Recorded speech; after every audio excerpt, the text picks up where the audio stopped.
in for a treat today. And by treat, I mean this isn't your typical podcast guest, but I had the pleasure and the treat of listening to today's guest on stage recently at an event. And I can tell you that when he let off his talk, you could literally hear a pin drop in the room. And before I introduce him, I want to throw out a couple of things to make you think for a second. The first things first, which I still find fascinating that I don't think he talks about really enough in his story, is first of all, do you know how many countries there are in this world? I didn't know this statistic before meeting our guest today.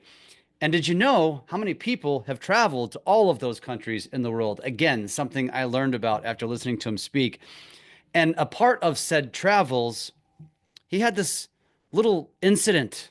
And by little incident, he's going to tell you this story where he was taken hostage in one of the countries and didn't know if he was even going to make it out. And the purpose of today's guest, the purpose of this episode is, as he titles his talks, Winning Through Adversity. And we all know that we've been going through what many would argue the worst time that our industry has seen in the last 30 years, maybe ever. And listening to a story like you're going to hear today puts it all in perspective. And I hope you can take something from it. You will be entertained. So without further ado, Sam Goodman, welcome to the show, man. Jeff, thanks for having me. Really, really happy to be here and great that we had the chance to meet in person recently. It was really happy Absolutely, for the man. opportunity. Absolutely. So I am going to just pull back and I'm going to let you start telling your story. And if I have anything to add or ask, I will jump in. But I'm looking forward to hearing this all again. Sure. So, yeah, I appreciate that. So my name's Sam Goodwin. I'm originally from and grew up. I'm in St. Louis, Missouri, which we're both kind of in the area today, which is great. I live in DC now, but I'm back just visiting my parents for a few days, which is always happy to be back in my hometown. But from 2010 to 2020, kind of giving a quick high level overview here. I mean, kind of dive into some of the details if you're interested. But from 2010 to 2020, during that time, much of which I spent living and working overseas, I was in Singapore for 6 years, in Dubai for a year. I traveled to every country in the world, and like any worthwhile venture or endeavor in life, it wasn't without its challenges. And perhaps most notably, in 2019, I had traveled to 180 of 193 countries in the world, and I went to Syria. And when I arrived, I was taken hostage and accused of being an American spy, accused of espionage, of collaborating with terrorists, and the situation became pretty uncomfortable, and can share more about that if you're interested.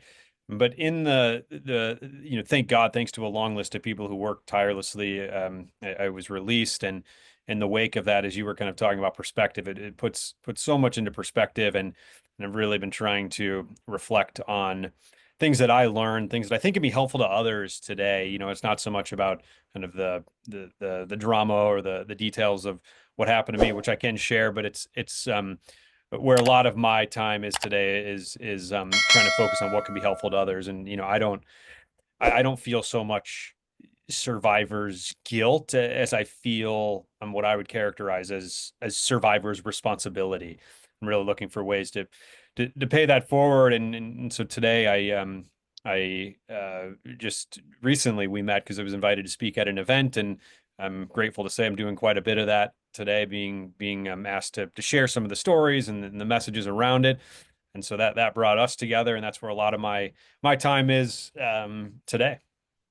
I love that. And I want to set the stage a little bit too for those of you that have obviously not seen you speak. And I'm going to guess probably all of our listeners probably haven't. And I will preface this, just I usually will save this for the end, but if you are a real estate broker, a real estate leader, or are part of a group looking for an inspirational speaker, I'm going to tell you right now, I'm going to implore you to consider Sam. And I preface that because, as I mentioned in kind of your intro, which the room was on pins and needles, or that you could hear a needle drop. I guess it also on pins and needles because we weren't sure what the hell you were doing. And what I mean, what I'm going to describe to you is that, so when I introduced Sam, then we played a video, and then Sam doesn't say anything. He walks up to the stage, and then he quietly paces 4 steps back and forth, back and forth, back and forth. And I think I had a pretty good hunch of what you were doing, and then you described it. And so I kind of want you to lead with that, as though you're painting that radio picture of what you were doing on stage. And then, yeah, I'd love to hear maybe the Cliff Notes version of what you did at the event, because I do have some questions that I didn't we didn't get to ask yesterday, or I didn't get answered. And so let's start there. Sure. So I was held in captivity for 9 weeks, and the first half of that, the first the first month or so, the first 27 days, I was held in, excuse me, in solitary confinement. There was no window. It was all concrete. I had nothing but a small blanket to lay on the concrete floor as a bed, and I did find myself pacing back and forth quite a bit, trying to figure out what to do and how to manage this. And thankfully, I was never physically harmed, but the facility was not soundproof. And every day I would hear the sounds of inmates in neighboring cells being beaten and tortured. And of course, I couldn't help but wonder when's my turn. I essentially realized that I was in this environment where nothing was off limits. And during that time, I found strength primarily by doing three key things. As you heard recently at this event, I talked primarily on how I found strength, perhaps a bit paradoxically, by leaning into gratitude, found strength through really focusing on controlling the things that we can control, taking action, and also finally on coming to recognize the uncertainty of the situation as an opportunity, as an opportunity for growth. And I didn't necessarily come to these three things right away, or in the first, few days. It took me some time, but what I've realized is that I found a lot of strength in those, and I think by sharing them in a meaningful way can also, help others manage their own forms of uncertainty. Yeah, so I'd love for you to even backtrack a little bit, and because I know what I would think a listener is wondering right now is, how do you even get into this situation? Like, what even caused it? How does this come? Did you get off a plane and they just grabbed? Like, what happened? Yeah, I was it was May 25th, 2019. I was traveling to country 181 of 193. I was walking through a roundabout on the way to meet up with my guide when all of the sudden a black pickup truck abruptly pulled up next to me. Two armed men jumped out of the back seat and instructed me to get inside. And thankfully, they weren't violent, but I didn't have a choice. I was scared, confused. I had no information or anyone to help. I was desperately trying to understand what was happening. And these men were loyal to the Syrian president, Bashar al-Assad, and told me that they were skeptical about my travel history and my travel motives. They accused me of espionage, of being an American spy and collaborating with terrorists and all of these accusations. And nothing like this had ever happened to me before. And that was essentially kind of how it all started. So yeah, I guess continue. I guess they spoke English. You didn't mention that yesterday. Yeah, one of the challenges that I had was the language barrier. There was limited English, but there was just a little bit where they could say a few things. But I was then flown from the northeast region of the country, where I was taken off the street in the cargo hold of a Syrian military plane to what I learned to be Damascus, the Syrian capital city. And I was taken from there, driven to the center of town, taken into the basement of this facility that I now know is called Syria's military intelligence prison number 215, a facility notoriously known for housing political prisoners. And the officer in charge, when I arrived, he spoke a little bit of English, and he escorted me to a cell in the back of the basement. And when he put me in there, he I'll never forget. He went to the inside of the cell door and he said, "Food, water, toilet, knock. Otherwise, quiet, no talking." And he slammed the door and left. And at this point, I was stunned. I was in disbelief about what had happened. In just a few short hours, my life had spiraled out of control in the most terrifying of ways. I felt exactly the way that they wanted me to, just hopeless, utterly cut off from any control of my life. I want to backtrack for a second. What's it like to fly in the cargo hold? You're sitting in a seat? Do you see? Are you belted in? How does that work? I was put on a jump seat. I had my hands handcuffed and was just being supervised by an officer. And the uncertainty of the situation became overwhelming. I didn't know where we were going. I didn't know what was happening. And sometimes I ask, how often have you ever been flying on an airplane, but not know where the plane is going? That had never happened to me before. And so the uncertainty of the situation was beginning to just grow all around me. Like I can't even imagine. What are the emotions that are going through you when you get picked up while you're alone in a country, a foreign country that you're not familiar with, and then put on a plane in the cargo hold to fly. I I can't even imagine what those emotions would be like. Am I gonna? Is the anxiety gonna get so high that I'm just gonna have a heart attack? Am I gonna cry? Like, what are you thinking? What are you feeling? It's kind of this range of emotions from being taken off the street all the way up to being put in a prison cell. It's like this shock, this confusion, this fear, this terror, and kind of this kind of string of emotions, and was dealing with kind of all of them in different ways at the same time, and balancing all of that. But when I was first, like early on, I remember, like, did you ever play so I have four younger siblings, two younger brothers, two younger sisters. As a kid, we used to play racing video games like Mario Kart, for example. And there'd be times where we'd be racing and it would drive off a cliff, right? And I would think to myself, "Oh, I did, like, reset. We're gonna start this race over again. Like we're gonna go back."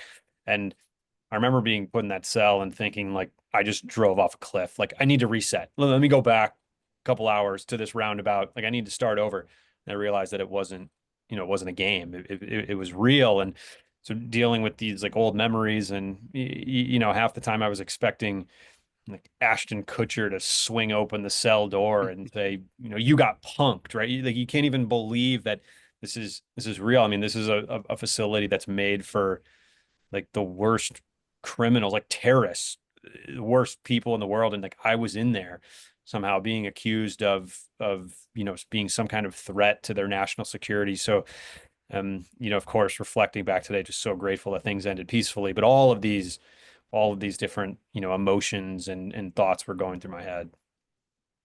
You mentioned prison, and you said specifically the number 215. Is that how many different facilities or prisons that they have, or is it just a number?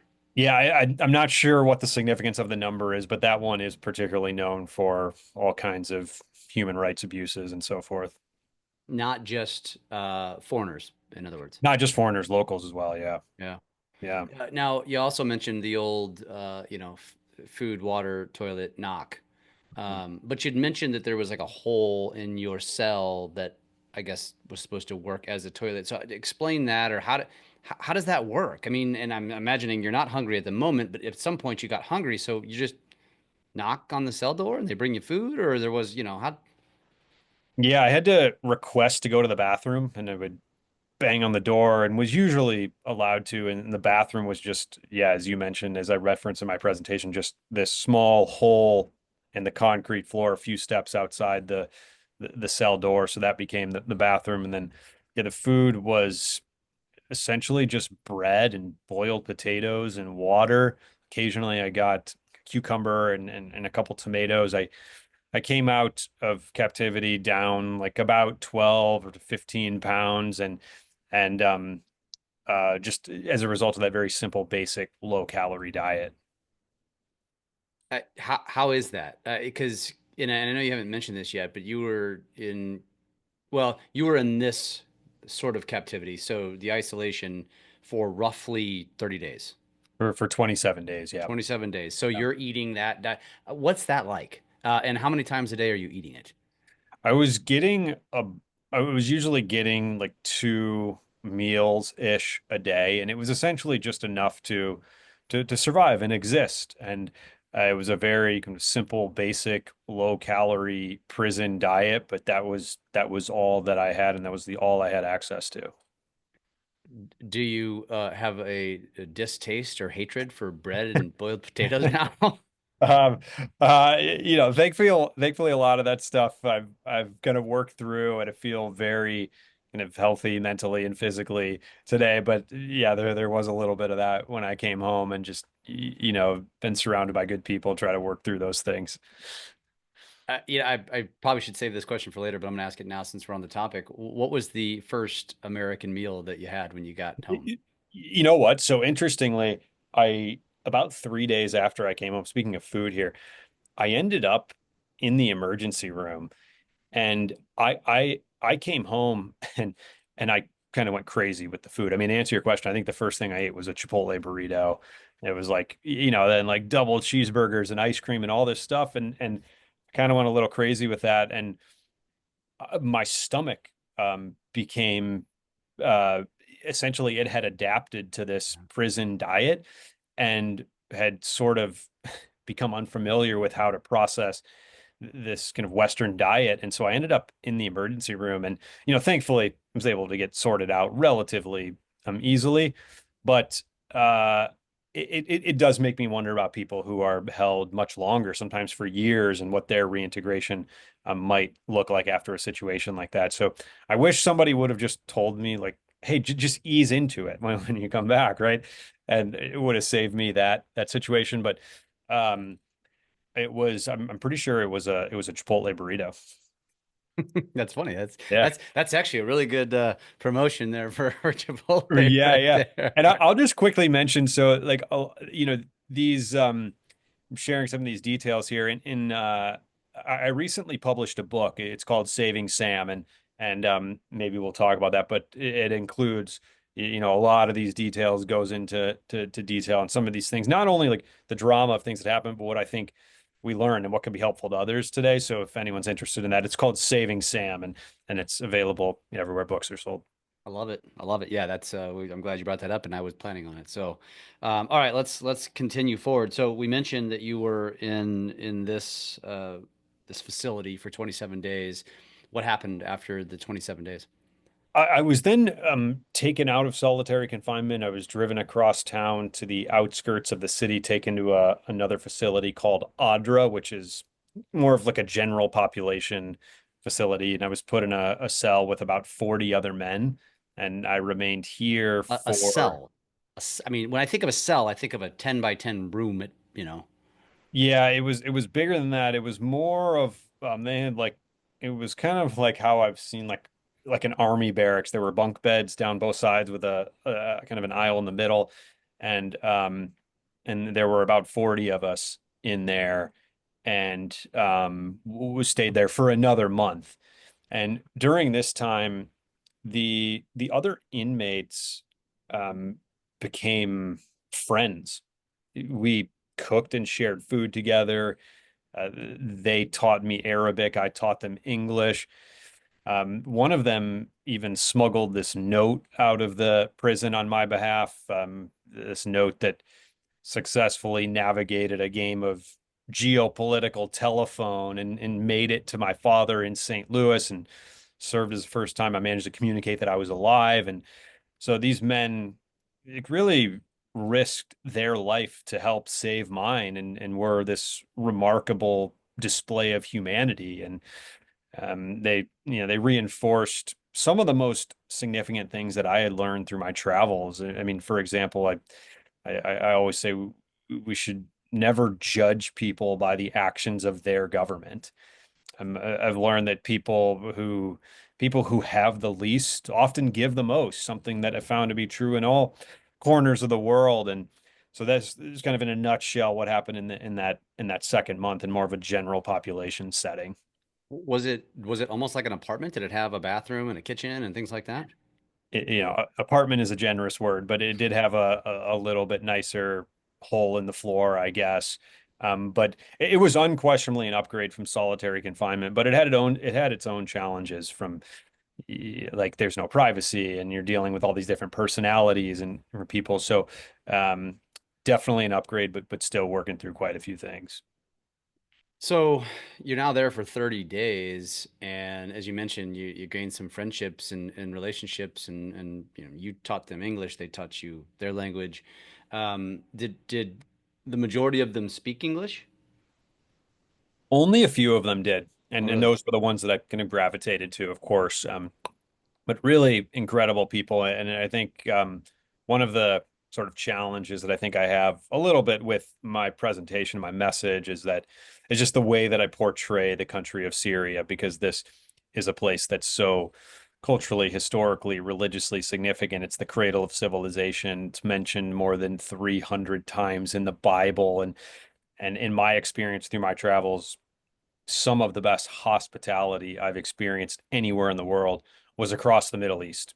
Every country, name it, and just fantastic hospitality. And so I'm confident that if I wouldn't have had this miscommunication, this situation, I would have had a fantastic experience there as I did everywhere else in the region. So just really incredible people and great hospitality from the people, and that was even the case inside a prison cell.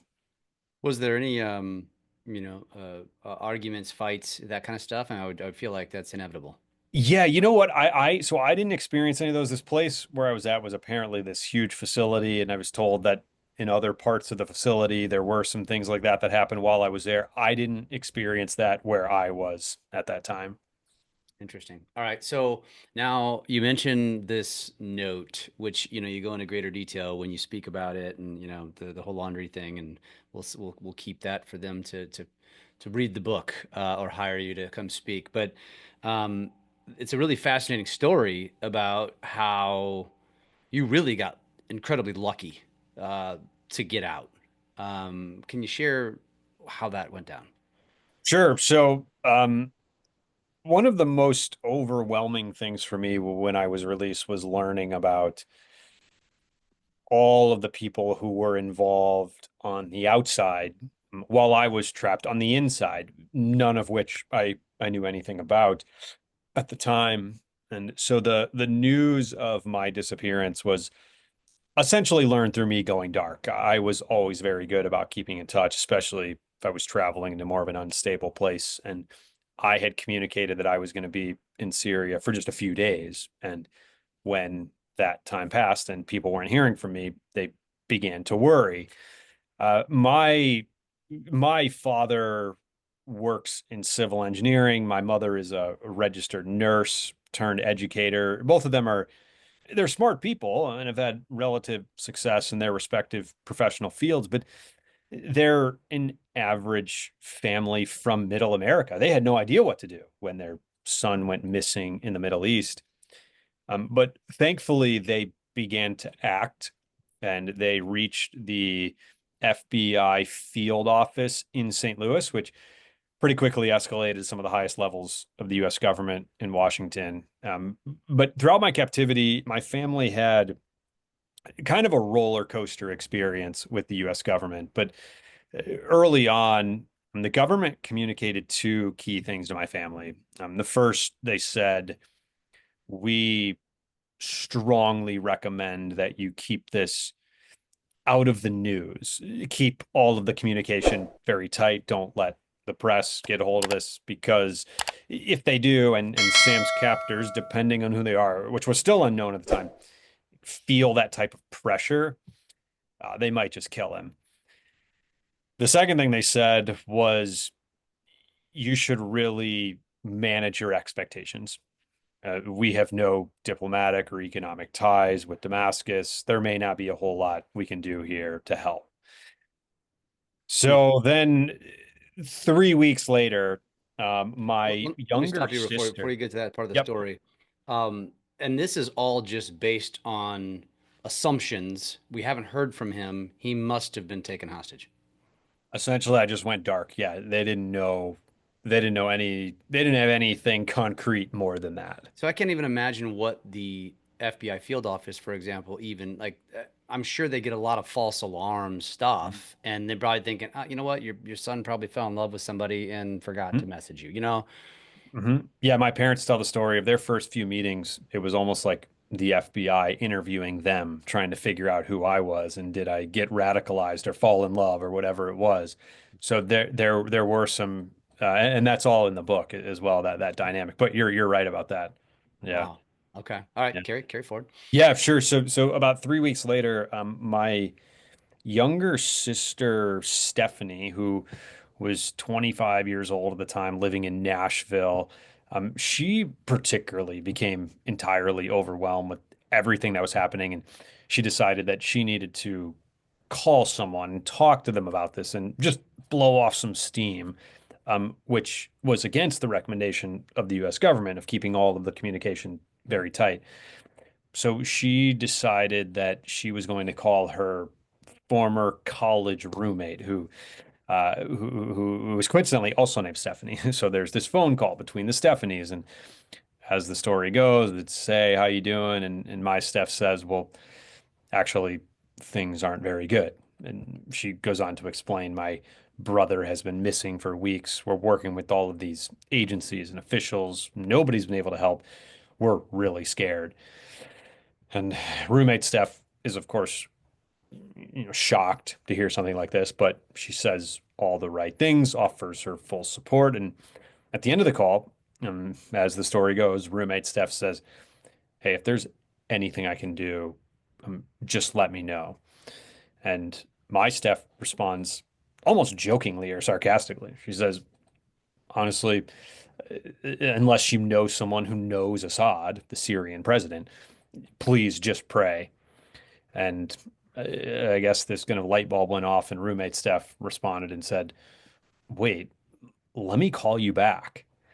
And it turns out that roommate Steph is Lebanese, and her uncle is good friends with the head of Lebanon's internal security, kind of like the equivalent of the FBI here in the US. And he was able to go to his counterpart in Damascus and mediate my release. And so essentially there was a situation where the the FBI, the CIA, the White House, the Pentagon, Pope Francis was involved, Russian intelligence, Middle East NGOs, private sector security companies were all essentially struggling to be effective.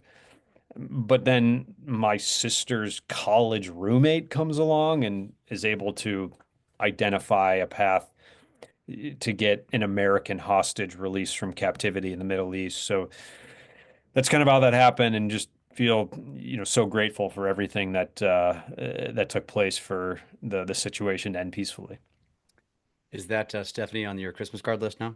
Yeah, yeah. Sometimes people ask me, so did you marry roommate Steph, or how did that play out? But yeah, very close family friends, and of course, she was my sister's college roommate, so like we kind of knew who she was a little bit. But then, now in the wake of this, become very close family friends and just really incredible people. That's wild. So finish the story with how that goes down. Somebody just comes to your cell and says, "Hey, you're out." What happens? Yep. So it was July 26th, 2019. And one of the prison officials came to the cell I was in, and he called my name, and he indicated that I was being moved. And as he escorted me outside, he stopped and he said, "Sam, you're very lucky. President Assad has agreed to release you." And this sounds encouraging, but I had been lied to so many times in the past 2 months that I had essentially become immune to believing anything like this. But outside, I stepped into this black SUV, which turned out to be part of a 5 vehicle convoy that raced out of Damascus at what seemed to be 100 miles an hour. I mean, we didn't stop at traffic lights. We used the shoulder of the road to maneuver around traffic. And We drove west towards the mountains, and nobody in the vehicle said a word. Like the nice cars, the professional nature of the operation was making me think that this was either like really good or really bad. I mean, I'm about to experience one extreme of the like so-called captivity spectrum here, but I don't know which one it is. And we came up to um, like a checkpoint, one that seemed to be some kind of significant border. And as we passed through, the officer in the vehicle sitting next to me, he tapped me on the leg and he said, Sam, you're in Lebanon. You're safe now. And this was also very encouraging, but I was still putting all the pieces together, and we drove from there for about another hour into Beirut, the capital city of Lebanon, and I was taken to the as I mentioned this office of Lebanon's internal security. And when I walked into the office, I didn't know about anything that had happened with my sister or my family or anything. But when I walked into the office, in addition to dozens of government and military intelligence officials, journalists. My parents were there Mm.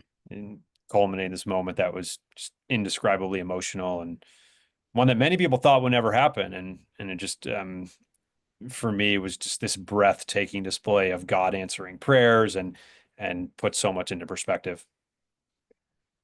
Two questions about that. The the exit. One, who was it? Who was in all of these vehicles? Was it Lebanese or was it Syrians? What was it? Yep. So the convoy was facilitated by Lebanese special forces. It was General Ibrahim's, who is a friend of my sister's college roommate's uncle. He had sent his special forces to come in and facilitate the actual like movement of me and people out of Damascus. Why five vehicles? Yeah, I don't know the answer to all of those questions, but I think it was for some sort of security reason. I guess that's just standard protocol, probably, I imagine. I think that's at least part of it. Yeah.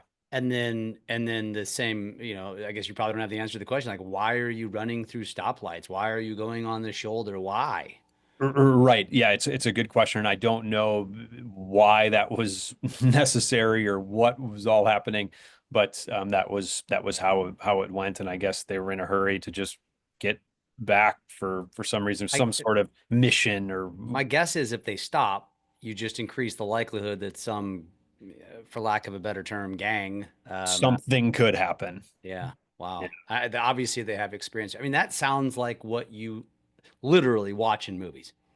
You know, maybe yeah. There's been a little bit of interest in potentially adapting this for something on screen, and with the book out now, provides kind of a blueprint potentially. I don't know if any of that will ever happen, but I am having those discussions, and it's just really about working with people who kind of understand and respect the sensitivity of the situation. It's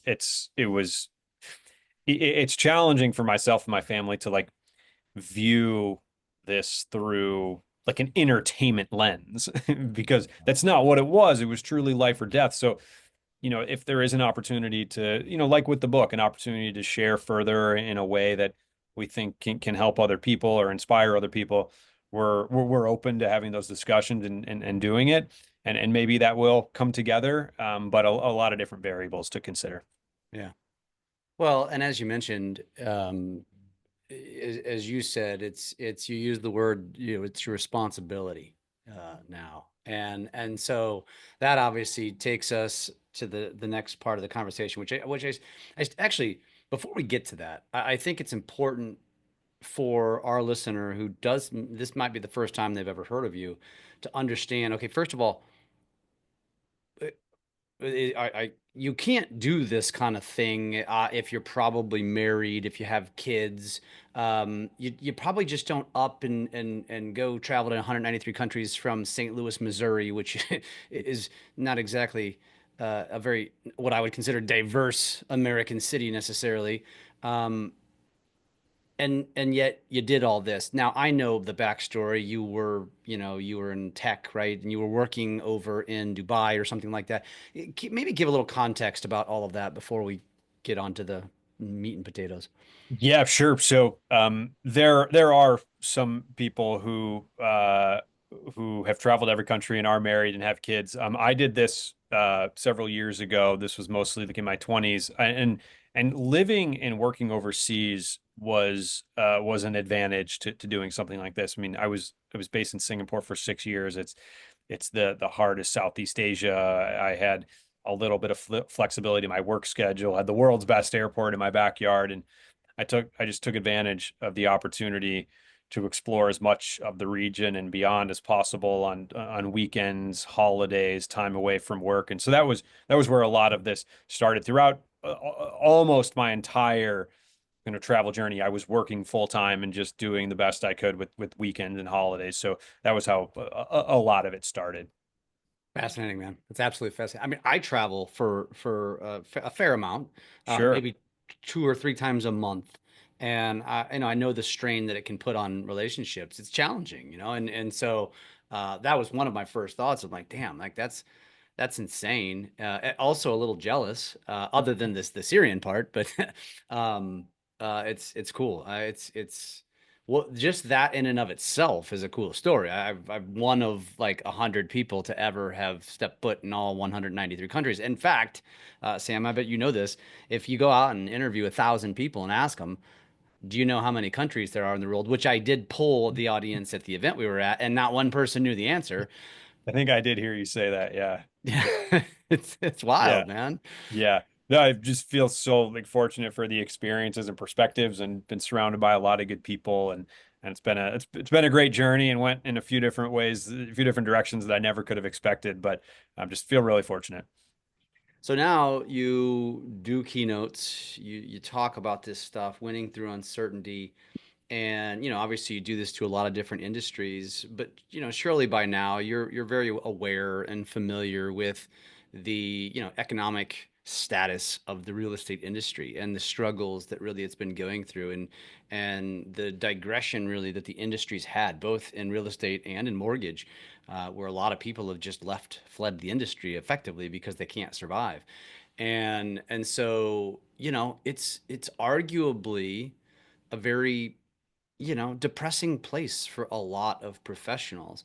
And so, how do you use your story, your experience to advise and guide people in the business world?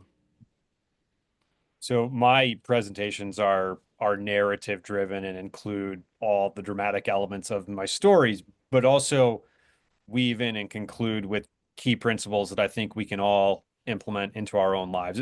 My primary theme is uncertainty, as you mentioned, and essentially I was pushed to a point of overwhelming uncertainty, truly life or death. But through that, I learned some things that have helped me, and some things that I think can help all of us in our personal, professional, and spiritual lives when when we're facing our own forms of uncertainty, whether that's in real estate or finance or insurance or healthcare, whatever it may be. And so I try to make that relevant to all of us in a range of different ways, primarily through those three key takeaways. I talk about leaning into gratitude, talking about focusing on taking action and controlling the things that we can control, and then focus on recognizing our uncertain times as an opportunity for growth and try to pull from my experience to help make that relevant to others today. And I don't want to be known for the way I don't want to be known for the things that happen to me. I want to be known for the way I've responded to them. And I hope that my presentation, even reading my book, can empower others to take a similar approach. Yeah, and I think that's the way we all have to look at life in any challenging circumstances, which is, how do I come out of this? Yeah, and the opportunities that are available. How do we come out, not only come out of it, but come out of it stronger?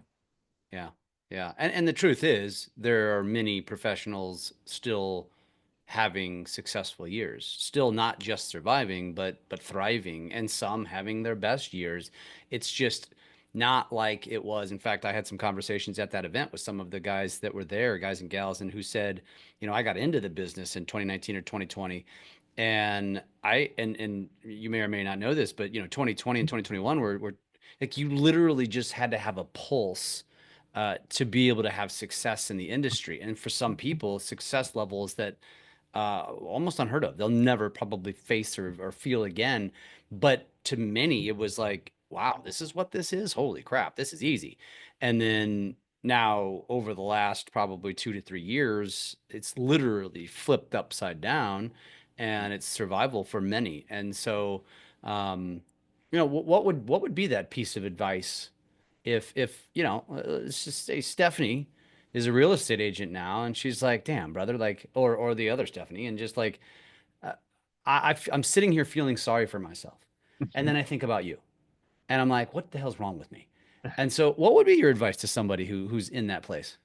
Sure, I would just say I think we're all stronger and more resilient than we can imagine, and in uncertain times are exactly what we need in order to grow. Simple and concise. I like that. I like that. So, uh, before I ask you some off the wall random questions, anything else to share about that whole story, and anything to share with this audience? No, I appreciated the opportunity to share it here, and it's kind of the overview. As I mentioned, there's more information in the book if anyone's interested in that. But that's yeah, kind of in a nutshell. Really a pleasure to share some of that today with you. I love it. Yeah, Saving Sam, which I will be definitely getting my hands on that book and probably even use it as a gift because I think it's such a cool story. Appreciate Um, it. I'd love to ask you just some kind of off the wall questions, just Yeah, sure. knowing, kind of knowing your background. The first two questions are, what is your favorite country to visit? Like the one country, if I said you can never go to any other country for the rest of your life outside of America, obviously you live in America, outside, not including America, what is Mhm. the one place that you would absolutely unequivocally go back to?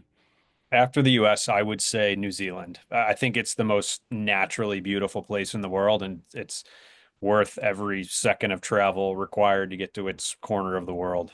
Yeah, and no doubt it is on the other side of the earth, literally. Yeah, yeah. Uh, on the opposite end of the spectrum, what would be the last place you would ever go back to? I think most assumptions would be Syria. Yeah, I don't know that it would be Syria actually. Yeah, I have kind of a complicated relationship with Syria, but I would actually appreciate the opportunity to go back there sometime. I would probably say, some landlocked country in Africa like Chad. Probably don't have much interest in going back there. I enjoyed my time. I just, unless there was a reason, I probably wouldn't seek it out. It wasn't that great. You did mention that you felt most unease in an African country. Was that Somalia, you said? Yeah, in Somalia, Mogadishu was probably the place in the world where I did feel, yeah, as you mentioned, probably just the most uncomfortable.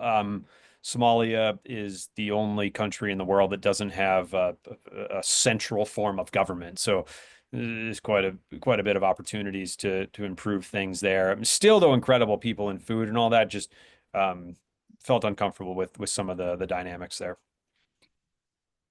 What would you say is the wildest thing, craziest thing you've seen? Craziest thing I've seen. Um. Gosh, I'd have to think about that. I mean, in Cambodia, I ate a tarantula, which was somewhat crazy and memorable. So that's something that comes to mind. What did it taste like? It actually was fried, so it tastes kind of like a potato chip. Well, the legs were like potato chips, but then the body was again, it was it tasted kind of like chicken actually. So it wasn't. But the thing that got me was the fur. That was what Ooh, the yeah, that was interesting. the yeah, that made it interesting. Interesting. Yeah, I imagine you've tried all kinds of off the wall. I'm Range of things, thinking like of especially in Indiana Asia. Jones. I'm like thinking Indiana Jones when they bring the monkey head out or something like that. Right, like in Asia, I think I had some like chicken hearts and pig intestines and things like that. So they eat all kinds of things there. Yeah. Wild. Last question. What's next for Sam? What does the future look like? Yeah, thanks. I came home from this and I I went back to school, so I did my master's at WashU and trying to learn more about the world, international affairs, and then actually went from there in 2022 to 2024. I moved on from there and actually continued to learn. I did my doctorate at Johns Hopkins, also international affairs, and so just been trying to learn. In the meantime, I've been really humbled to say I've been asked and invited to share this story and the messages around it. So that's where a lot of my the time and energy is today with trying to use this to have some kind of good and appreciate the opportunity today to talk to you and hopefully I think it plays a little bit of a part in that, so I appreciate it, and that's where a lot of my time is today. So that is your job, speaking. I speak full time. Yep, never could have expected where life was going to go, but I really enjoy it. How often do you speak per year? I do right now I do about 60 events a year. Not bad. All over the world. Um, yeah, mostly North America, mostly US and Canada. But yeah, occasionally I did recently was in Argentina, done some stuff, I was in Mexico recently. So, but mostly, the US and Canada. That's actually important to point out too, by the way, is that if anybody was really actually paying close attention, you remember that Syria was 180. Mhm. And so you had 12 or 13 more countries to go to that you had to go after you went through this ordeal. That's kind of Yeah. nuts. Yeah, yeah, kind of some conversation with my family, putting things into context and perspective but yeah, I did finish it after this experience. And ironically, the last country was one of the biggest. It was Brazil. Yeah, and wanted a Wow. place where I could bring some kind of family and friends and we had a good time there. It was actually New Year's Eve and was on Copacabana Beach. There was like literally 3 million people on the beach. It was a pretty big gathering, pretty big party. Yeah, a Yeah. gathering is an Yeah. understatement, I imagine. Yeah. Yeah. Yeah. Well, Sam, this has been an absolute pleasure. I could probably continue to ask you questions, but I want to be mindful of your time. Again, I'm going to mention it, Saving Sam, and basically you just probably go into Google, type it in, and it'll come right up. Does it say, is it your name as the author on there? Is that at the bottom there? I'm looking at an image. Yep, yep. I'm the author. It's available on Amazon or everywhere books are sold, Barnes and Noble, etc. So you can find it. It's called Saving Sam. And if somebody wanted to connect with you and maybe talk about booking you as to speak at an event, how would they do that? Yeah, please, of course, for any reason, feel free to reach out. I'm on all the normal social media channels. Jeff has my contact info. Please reach out anytime. I'd be happy to hear from you and would be great to connect. Easy to find you on socials just as Sam Goodwin. Yep, that's right. Awesome. Sam, what a pleasure, man. It's fun. It's fun. What a great story. You're clearly an inspiration and look forward to kind of watching your journey and seeing what you do. Thanks so much. I really appreciate the chance to be here.